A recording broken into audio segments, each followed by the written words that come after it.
1 Samuel 18, verse 1. Now it came about, when he had finished speaking to Saul, that Jonathon committed himself to David, and Jonathon loved him as himself.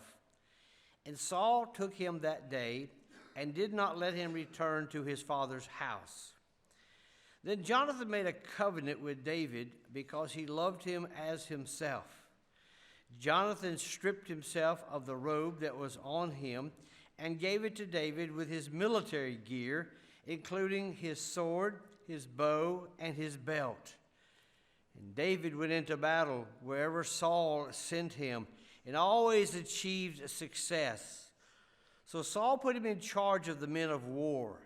It was pleasing in the sight of the people, and also in the sight of Saul's servants. Now it happened, as they were coming, when David returned from killing the Philistine, that the women came out of all the cities of Israel, singing and dancing to meet King Saul with tambourines, with joy, and with other musical instruments. The women sang as they played and said, "Saul has slain his thousands, and David his 10,000s. Then Saul became very angry, for this lyric displeased him.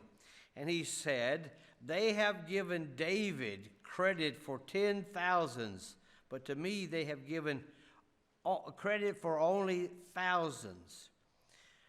Now what more can he have but the kingdom?"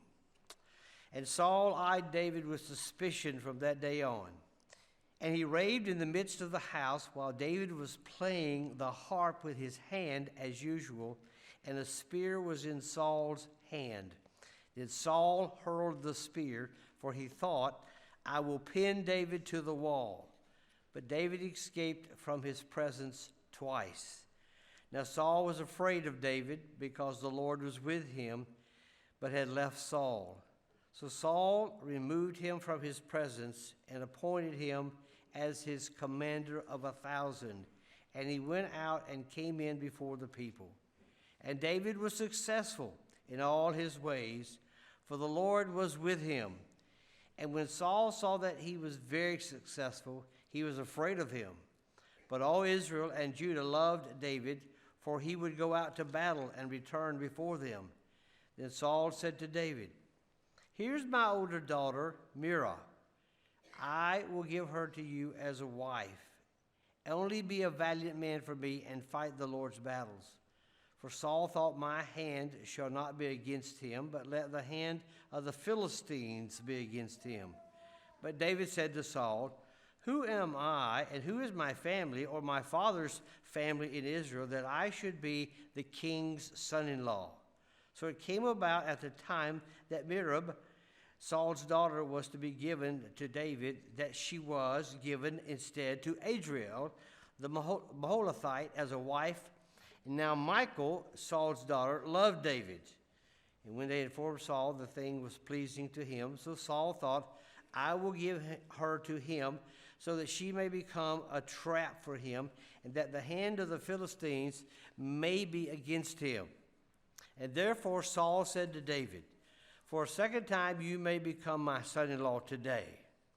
Then Saul commanded his servants, "Speak to David in secret, saying, 'Behold, the king delights in you, and all his servants love you. Now then become the king's son-in-law.'" So Saul's servants spoke these words to David. But David said, "Is it trivial in your sight to become the king's son-in-law, since I am only a poor man and insignificant?" Then Saul's servants reported to him, saying, "These are the words David spoke." Saul then said, "This is what you shall say to David. The king does not desire any dowry except 100 foreskins of the Philistines, to take vengeance on the king's enemies." But Saul plotted to have David fall by the hand of the Philistines. And when his servants told David these words, it pleased David to become the king's son-in-law. So before the time had expired, David set out and went, and he and his men, and fatally struck 200 men among the Philistines, And then David brought their foreskins, and they presented all 200 of them to the king, so that he might become the king's son-in-law. And Saul gave him his daughter Michal as a wife. And when Saul saw and realized that the Lord was with David, and that Michal, Saul's daughter, loved him, then Saul was even more afraid of David. So Saul was David's enemy continually. Then the commanders of the Philistines went to battle, and it happened as often as they went out that David was more successful than all the servants of Saul. So his name was held in high esteem. And may the Lord add a blessing to the reading and the hearing of his word. Proverbs 19:21 says that many plans are in a man's heart, but the counsel of the Lord will stand. Have you ever had a time when your plans and God's plans were not the same plans? When your thoughts clearly did not line up with God's thoughts. We can think of many examples, but maybe it was you get married and you decide as you're going to have a family, you want to have 3 kids, and you do, and then you start thinking about cars and college and the next stage of life, and you're going in that direction, and then all of a sudden you find out that your wife is pregnant. That was not part of your plans. Or maybe you want your teenage daughter to take over the family business, and you talk about it, and so you send her off to college with hopes and dreams that she's going to learn and bring it back to the business. But one break, she comes home and says, "Mom, Dad, God has called me to the mission field." That was not your plan. Have you ever noticed when you ask people, where do you see yourself in 5 or 10 years? People never include things like sickness and death.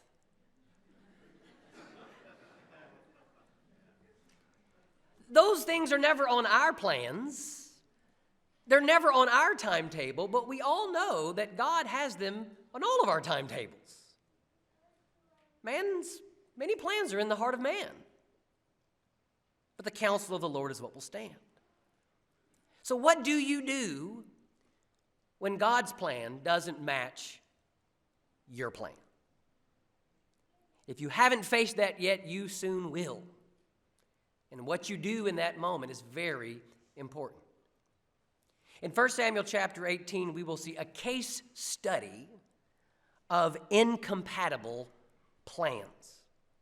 We will see God's plan coming into existence, God's plan coming true.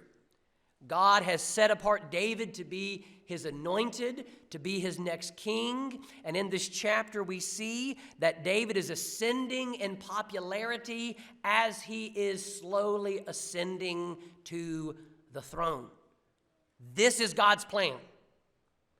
And yet we will meet 2 men in this chapter whose hearts see this plan, and yet they have 2 very different responses to this plan. And certainly they represent all of us, whether we realize it or not. But brothers and sisters, there's only one right answer to how to respond. And we will see that in this text today. We will read about Saul's fall and David's rise. But in the process, we will learn something very important about God's plan and how our lives should fit in it. Before we start in chapter 18, we need to go back look at the end of chapter 17. Last week we read this, but I left it for today because I think it goes with today's chapter. Notice chapter 17, verse 55. The scripture says, "Now when Saul saw," which, by the way, how many times can the phrase Saul saw appear in this book? It's like they're trying to make me say it incorrect.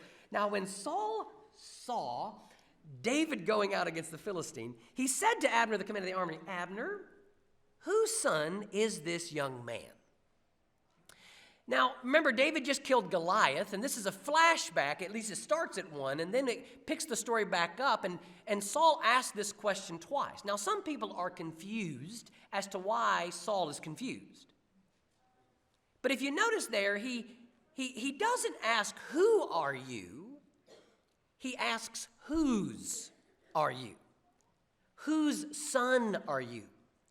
Remember, Saul already said whoever kills Goliath, his father's family will be exempt from taxes. So he needs to know, first of all, where to send the IRS letter. But second of all, he said that he would give his daughter to David. And as you all know, the marriage is not just the joining of two people, but the uniting of two families. And so Saul wants to know, what family you're from. He wants to know what he's gotten himself into. And so David tells him in verse 55, I am the son of your servant Jesse, the Bethlehemite. Now, why do we have all this scene? Well, I want you to hang on to it. It's going to show up in the story later. But one of the reasons we have this scene is because, if you remember, back in chapter 8, Samuel told the people, they said, give us a king. And Samuel said, fine, you can have a king. But when you have a king, here's the one thing he will do. Take, take, take, take, take. He will take your money, take your donkeys, take your servants, and, quote, he will take your sons for himself. Now look at verse 2 of chapter 18. Saul took David that day and did not let him return to his father's house. Samuel was right yet again. Saul literally takes David. He brings him under his roof. He's no longer a part-time employee. You remember part-time harp-playing exorcist? He's no longer just that. He's now a full-time employee, but even more, he's almost treated like family. David is now looking to Saul to feed him and to clothe him and right? He literally brings him into his house as if he adopted him into his own home. Now, if you remember, Saul already had a son, a young man named Jonathon. And I don't know about you, but if I was Jonathon, I might be a little bit annoyed by this. I mean, one day you're the crown prince of Israel, and now the next day you got to share bunk beds with the new hero of the kingdom. You know, I don't know how Jonathon felt exactly, but a few chapters ago, remember, everybody's talking about Jonathon. And now everybody's talking about David. David's the new viral hit and sensation. And Jonathon, you could imagine, might feel threatened by this. He might feel a little bit resentful towards this. But notice how he actually feels. Verse 1, now it came about when he had finished speaking to Saul that the soul of Jonathon was knit to the soul of David. And Jonathon loved him as himself. So instead of becoming rivals, the two of them become best friends. Now, I know, I wrote something in the bulletin today. I encourage you to read it after the service. I know that some people find some men find the love between David and Jonathon uncomfortable. But if I can be honest, the men who find the men who find this love uncomfortable are usually the men who need this kind of love in their life. Friendship between men has fallen on hard times, and it's a shame. Men need other men. We need men to challenge us. We need men to encourage us. We need men to stand beside us. If you don't have men like that around you, you need it. Come to our men's ministry. That's one of the things it's designed to do. Proverbs 27 is iron sharpens iron, so one man sharpens another. And by the way, young ladies, if you're dating a guy and he's got really good, godly men in his life, don't feel threatened by that. Feel encouraged by that. That's a healthy man. And Jonathon and David are knit together in this deep friendship. But there's something more here than just them being buddies. Notice verse 1 says that their souls were knit together, or literally they were soul mates. Not in the way we use it today, but they had a kindred spirit. Their souls were knit together. You know why? Because their souls were knit to God. Jonathon trusted in the Lord. We saw that in chapter 14. Now, chapter 17, David's trusting in the Lord in a day and time when nobody trusts in the Lord. And when you find somebody else like that, guess what? It's magnetic. And they come together and they're on the same page about these things. But there is something even more, I think, than friendship and faith. Notice verse 3. Then Jonathan made a covenant with David because he loved him as himself. And Jonathan stripped himself of the robe that was on him and gave it to David with his armor, including his sword and his bow and his belt. Now look closely. The word covenant in verse 3 and the items in verse 4 tell a bigger story. In a monarchy, you're loyal to who? To one person. That's the king. But Jonathan, as you see here, he is verbally and he is symbolically starting to show that his allegiance is not to his father, it's to his adopted brother. He sees that something is different about this David, and so he begins to make a pledge and a promise that way. Now remember who Jonathan is. Jonathan is the heir apparent. The throne of Israel should eventually be his. I don't know about you, but I can imagine Jonathan laying in bed at night thinking about the kingdom and the mess that his father has made. And Jonathan thinking to himself, well, when I become king, I'm going to restore the law. When I become king, we're going to restore and secure the borders. When I become king, we're going to worship God as the word says. But now in verse 4, Jonathan realizes he's not going to become king. He now realizes that somebody else is going to become king. By handing him his robe and making this covenant, and specifically, what does he hand him? His armor, but also what? His sword. How many swords are there in Israel? There's only two. One belongs to the king, and the other one belongs to the prince, but now it belongs to David. It's clearly an expression on Jonathan's part of showing that he understands what is happening. So by throwing his robe on David, he's throwing his weight behind David. Jonathan is lining up what he wants with what God clearly wants. I think Jonathan is a remarkable young man in this chapter. Think about it. He doesn't cling to his princely robe, right? He doesn't do the thing that, let's be honest, many of us would do. This is my future, my plans, my dreams, my hopes. This is what I want. That's supposed to be mine. Jonathan doesn't cling to that. Instead, he yields to what God is doing. He surrenders to God's plan because he sees that God is actually up to something. Jonathan is a wonderful model of the kind of humility and contentment and trust that all of us should have in moments like this. But let's be honest, it's not that easy, is it? When life throws you a curveball, when things don't go as you suspect, we often want to buckle down and tighten up ship and hold on to things. My friends, we need to learn, like Jonathan, to write our plans in pencil and know that God has the eraser. Jonathan realizes that. And Jonathan is fine with it. In fact, Jonathan says, I'm going to be on Team David. I'm going to back you. I'm going to support you. I'm going to see to it that you come to the throne. By the way, Jonathan reminds me of somebody else here. Another man who had a shortened version of the name. His name was John, but John the Baptist. What did John the Baptist say? People flocked to him, right? He was the talk of the town, but then Jesus comes along and John says what? After me there is coming one who is what? Who is mightier than me. He must increase, but I must decrease. And John the Baptist yielded to the Lord's anointed. What's Jonathan doing? He is yielding to the Lord's anointed. This is the one that God would have for us.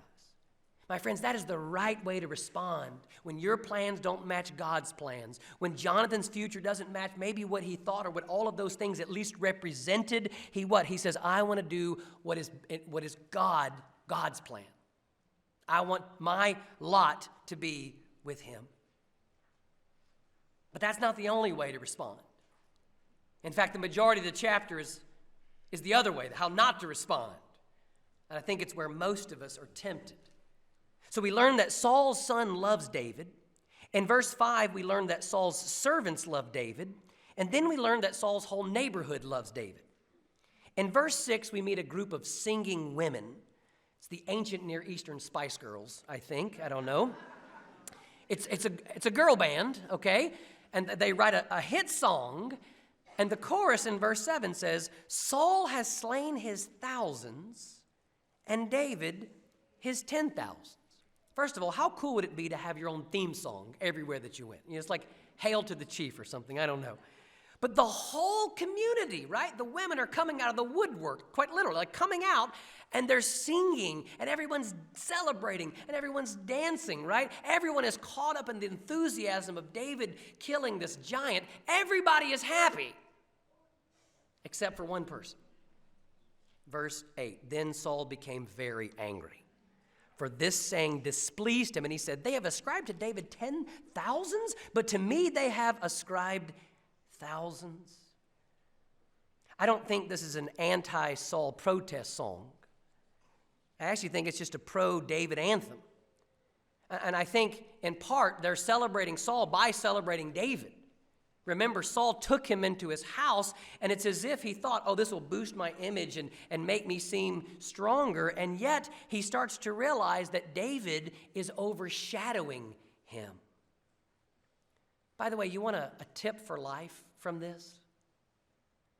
Do you know how to spot a really insecure leader? They take everything personally. They filter everything through me. What does it say about me?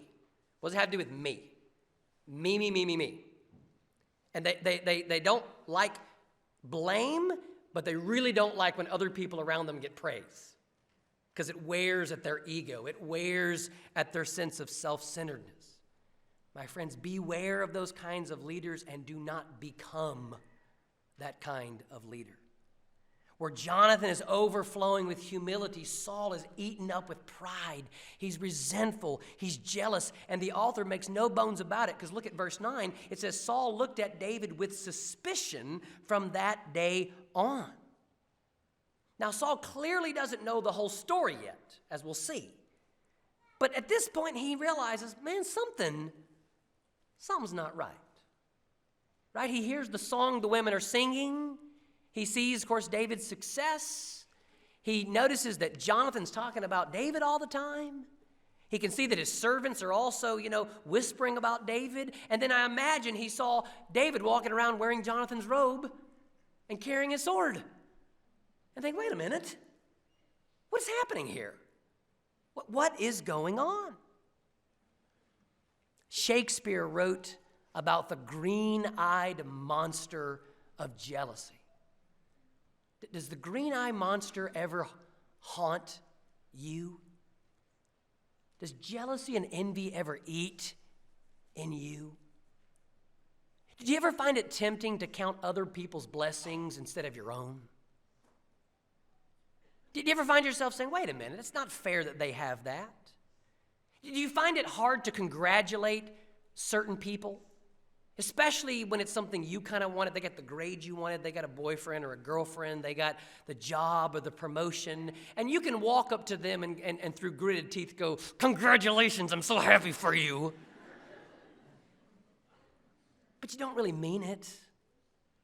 Where does that come from? It comes from envy, jealousy, the same kind of rot that's rotting at Saul's soul. We downplay this. We think, oh yeah, jealousy is not one of the big sins. Envy is not one of the big sins. At least I'm not doing that. My friends, I'm pretty sure I can make the case that of the 10 commandments, many of the first 9 flow out of number 10, which is what? Thou shalt not covet. You shall not want what belongs to your neighbor, whether it's his donkey or his wife or his fame. You shouldn't want that. That doesn't belong to you. And what makes this really dangerous, we think, well, I'm not hurting anybody. You are hurting yourself. The weed of envy grows in the soil of discontentment. Other people's success doesn't create that in you. It exposes it. It brings it to the surface. And now you see what's inside of you. And what really makes this dangerous, this kind of envy or jealousy, is that often it is basically accusing God of being unfair. How dare you not give that to me when I want it? My friends, if you are envious of someone else's looks or their life or their love, you're sinning. And I beg of you to repent of that sin. Don't let it linger. Don't let it eat at you. And I'll tell you why this is so destructive. Because James chapter 3, verse 14 says, where jealousy and selfish ambition exist, there is disorder and every evil thing. Think about that. Wherever there is jealousy or so, what's going to come right after it is something evil, something terrible, some disorder. It's one of the things I pray for our church regularly, that God would deliver us from jealousy, because we've all heard of churches that there is disorder, right, in the midst. Why? Because somewhere there is selfishness and jealousy. I pray that God would keep us from that, but it starts in our own hearts. If you find yourself rejoicing when other people weep, or weeping when other people rejoice, you're doing it wrong. Saul's jealousy and his suspicion begins to pollute his thinking. It begins to corrupt his mind. By the way, remember what James says, where there is jealousy, there follows what? Every evil thing. Look at verse 10. Now it came about on the next day that an evil spirit from God came upon Saul. Like Saul is the embodiment of James 3. There's jealousy, and right after it, an evil thing. And the evil spirit comes upon him. And so one day while David is playing the harp trying to soothe Saul, Saul flips out. He raves, it says, and the text says that he grabs a spear. Interestingly, the Hebrew says he grabs the spear. You say, the spear? There's only one other spear so far in the book of 1 Samuel. You know whose it is? It was Goliath's.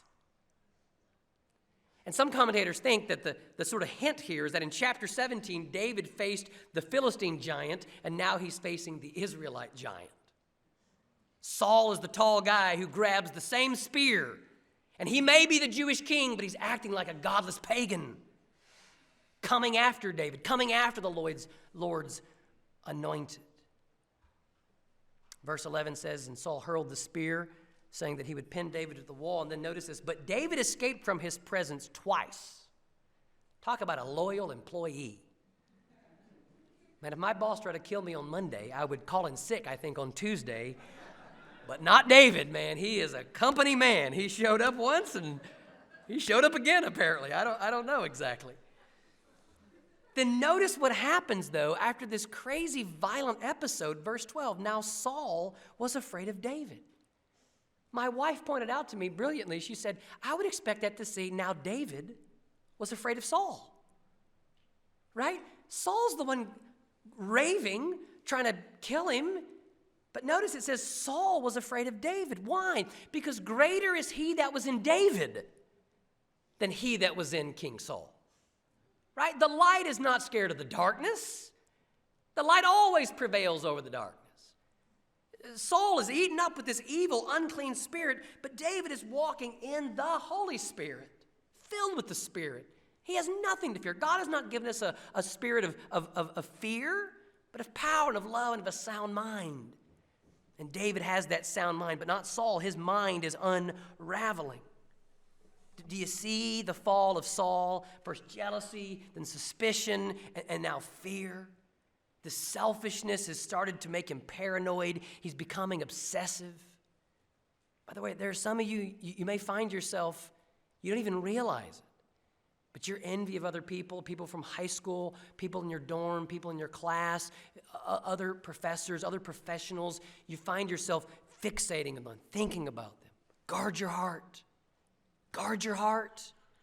It will destroy you.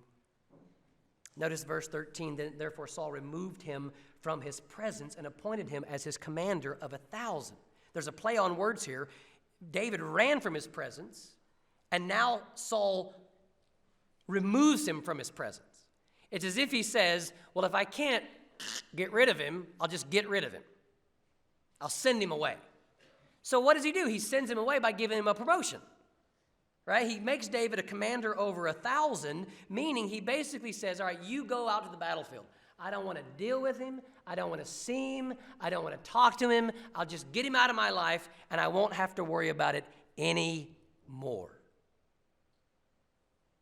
By the way, if you see somebody pushing godly people out of their life, buckle up, a disaster is coming. If you find yourself saying, stay out of my business, stiff-arming the godly people around you, that's not good. David is the only one around him that is filled with the Spirit in this way, and he's the very one that Saul is trying to get rid of. Sometimes we think, well, I'm going through some stuff right now. I don't have time for Sunday school. I don't have time for a small group. My friend, you need to make time because you need people around you, godly people, to help you see your blind spots, to help you see what you don't see, to encourage you and challenge you. And if you push them all away, you won't have that. And Saul is pushing David away. So how does his plan work? Get rid of him, and I won't ever have to think about him again. Verse 16. But all Israel and Judah loved David. Well, that backfired. That didn't work out very well, did it? He's trying to get rid of him. Oh, I don't want to have to think about him. And now everybody's talking about him. Which, by the way, notice it says Israel and Judah. There's no Judah, at least not in the way we think of it yet in the book. This points that this was written later at some point, so I'm not sure all the details there, but I think it's the author's way of saying that not only did Jonathon love David, and not only did the servants love David, and not only did the community and the women love David, but now we see that what? That every single man, woman, boy, girl, north to south love David. The whole kingdom now is starting to realize God is doing something to this young man. They're starting to realize his prosperity, his success. It's supernatural. There's something different. God is doing something in him. Everybody sees it except for Saul. So verse 15 says, when Saul saw that he was prospering greatly, he dreaded him. Now, he's not sure what all this means yet, but Saul knows that this David kid is messing things up. In fact, I was thinking about the two of them in this chapter. It sort of reminds, remember Galatians chapter 5? Galatians 5 says, there are the deeds of the flesh. And what is the flesh? What does it produce? Paul writes, strife, jealousy, outbursts of anger, disputes, and envying. Does that sound like anybody? But the fruit of the Spirit is what? Love, joy, peace, patience, kindness, goodness, faithfulness, gentleness, and self-control. Does that sound like anybody? It's very obvious what's happening here. My friend, which of those lists characterize you? Do you find yourself in the week being envious, just having a moment, an outburst in anger? That is the deeds of the flesh. And we should crucify the flesh, not indulge it. But instead we should walk by the Spirit so you will not fulfill the desires of the flesh. So, Saul tried to kill David. He tried to kill him with a spear. He tried to kill him with a promotion. And now he tries to kill him with marriage. No comment. Okay. Saul promised that whoever killed Goliath would marry his daughter. And so he offers his daughter Merab to him. So they get engaged. They send out the save the dates. They reserve, the banquet hall. They hire the caterer. They do everything. And at the last minute, the father of the bride gets cold feet. And so Saul decides, no, he's going to give his daughter instead, verse 19, to Adriel the Maholathite, whoever that is, and not to David. But in the process of all the wedding planning, everybody was talking, and it turns out, verse 20, now Michal, Saul's daughter, loved David, and when they told Saul, the thing was agreeable to him. So now Saul realizes, wait a minute, I can hatch a plan B. And so plan B, verse 21, Saul thought, I'll give her to him that she may become a snare to him. Boy, Saul is not going to win any Father of the Year awards. He's using his daughter as a trap. By the way, when envy and jealousy and those kinds of deeds of the flesh start working in your life, guess what? You start seeing people as objects and means to an end. You don't care about them. Michal is just a pawn in his game of trying to get at David. And if we're not careful, our hearts, we will start to use family and friends and people just to get what we want because we get so distorted. So they send word to David, hey, David, you can marry his other daughter, Michal. And so David calls back in verse 23, is it trivial in your sight to become the king's son-in-law, since I am a poor man and lightly esteemed? By the way, he said something like this earlier back in verse 18. He says, what is my life or my father's family in Israel that I should be the king's son-in-law? Now remember where this whole story started. Remember in the chapter 17, he says what? Whose son are you? What family do you come from? And now we get to the moment, and David says, whoa, I'm not of the family that's really deserving of this. I think David feels like Cinderella. You know, he's invited to the ball, but he has nothing to wear. He feels out of place. He's the youngest son in a lower middle class shepherding family. And yet he's invited to be part of all the pomp and circumstance that is the royal family. David feels unworthy. He's lowly esteemed. And he's not, I don't know that I, and then he even says specifically in verse 23 that he is a poor man, that he doesn't have a means to pay the dowry. Now, a dowry was sometimes called a bride price. Today, if a young man wants to marry a young woman, he saves up his money and he gives it to her in the form of an engagement ring. In the ancient world, you would save up your money. Instead of giving it to her, you gave it to her father. That was the dowry or the bride price. Many cultures still do this today. When I asked Rebecca's dad if I could marry her, the bride price apparently was one meal at Chinese Super Buffet, because that's where I took him. So I feel like I owe him something now, but that's, in hindsight, I think I owe him a lot more. So David doesn't have enough money to pay the bride price. Well, as it turns out, Saul doesn't want money. Verse 25, Saul then said, thus you shall say to David, the king does not desire any dowry except 100 foreskins of the Philistines. All right, here we are. I wished I had set up a video camera this week, by the way, to record our family Bible time. This was the funniest conversation we have ever had. Listen, parents, if you're not reading the Bible with your kids, you are missing out on one of the joys of life, okay? Especially when you come to verses like this. Parents, read the Bible with your kids. It's free, it's important, and sometimes it is hilarious. So I explained this verse to my kids, and I look around the table, and several of my boys were cringing. And at the end of the table, my daughter's going.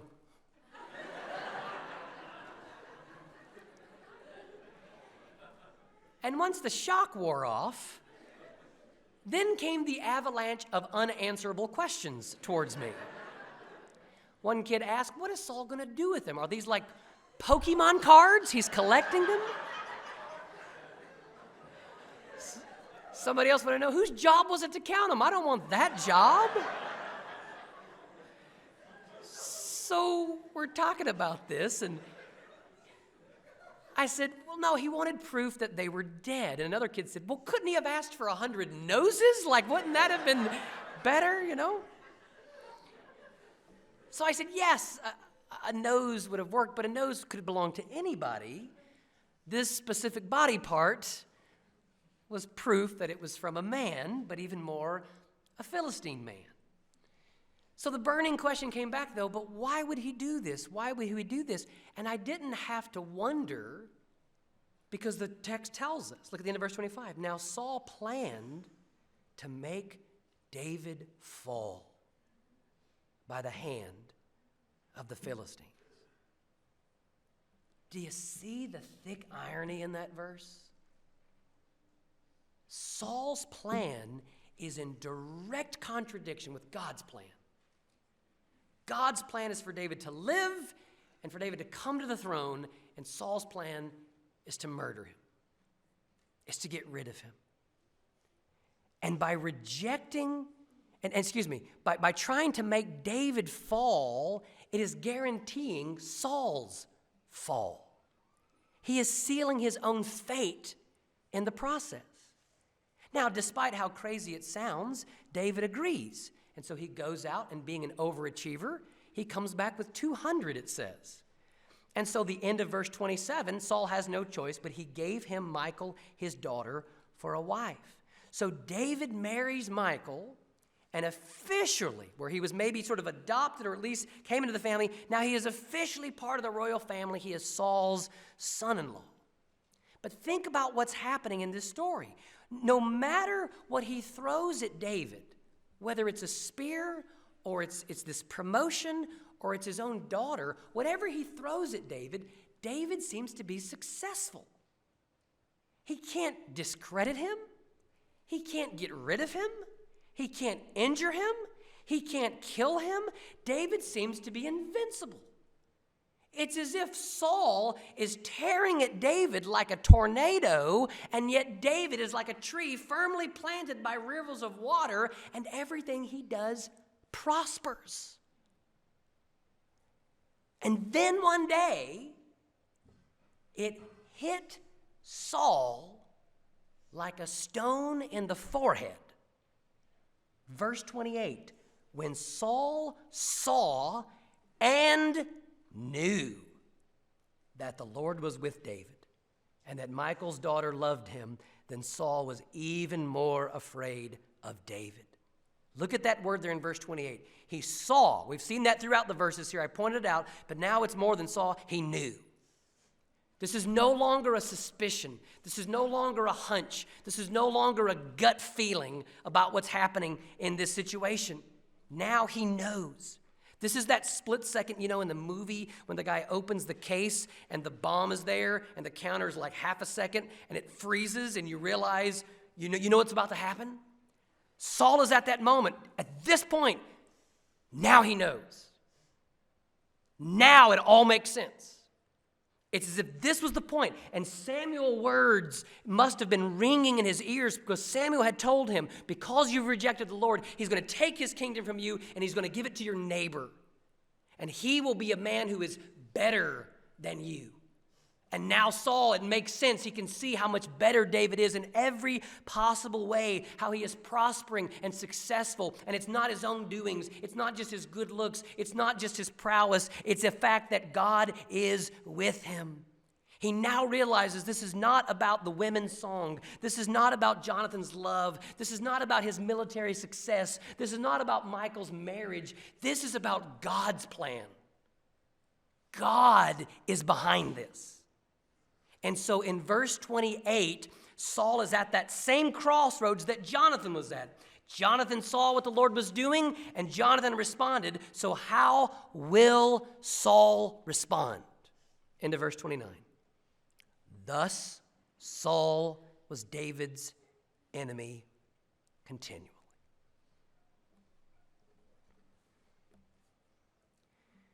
Think back over this chapter.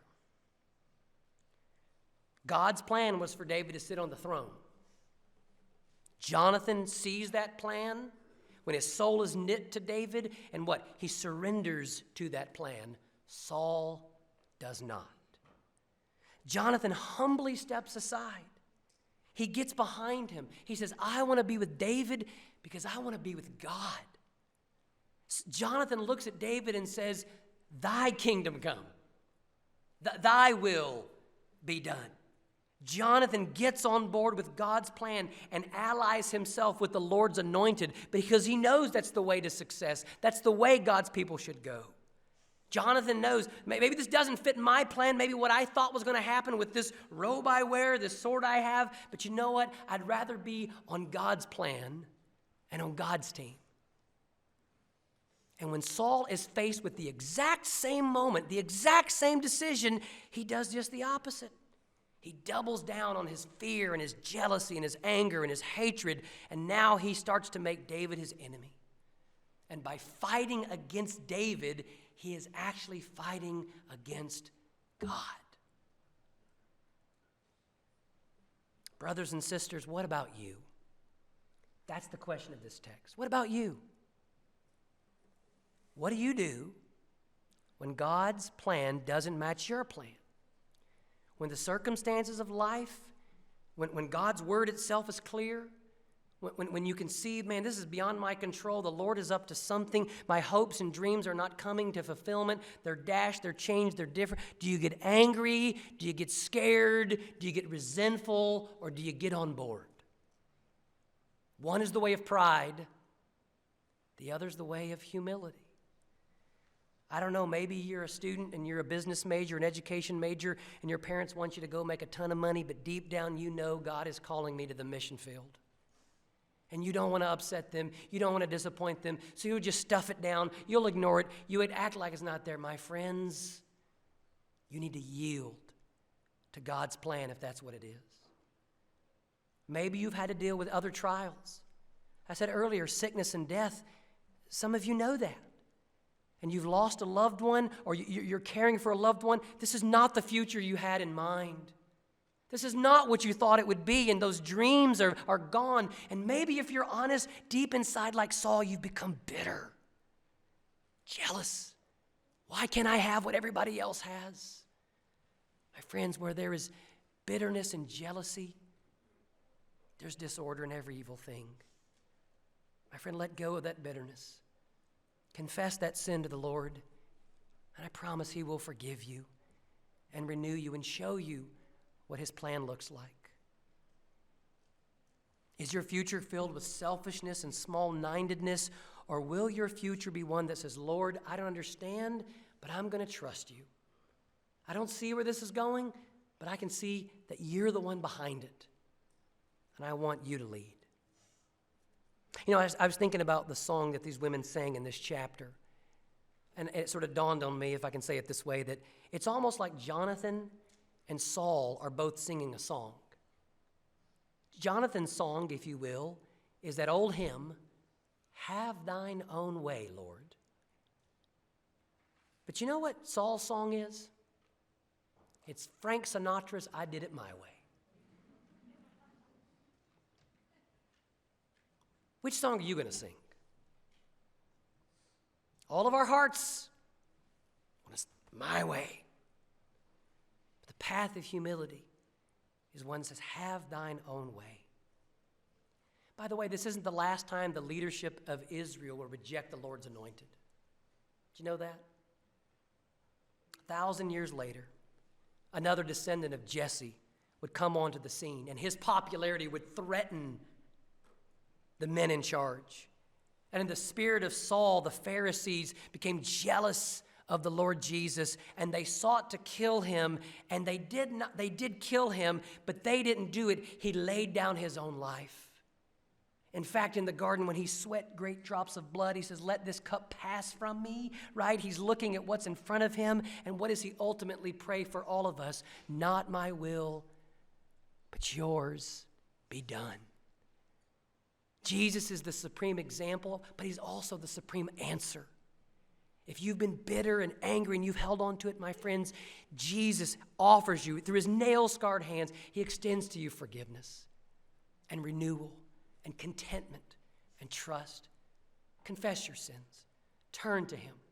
Lean on him and know his forgiveness today.